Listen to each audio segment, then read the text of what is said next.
We've already spotted AI on our phones and in our social media feeds, but let's look around the house.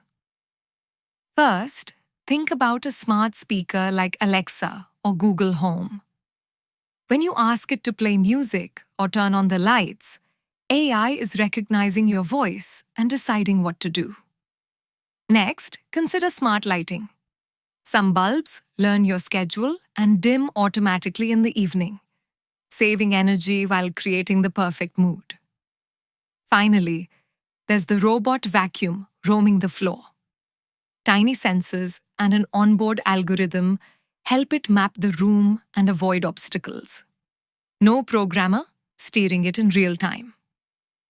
These are 3 everyday examples, but there are plenty more. Type one example you use at home, big or small, into the chat now. Let's see how many we can collect.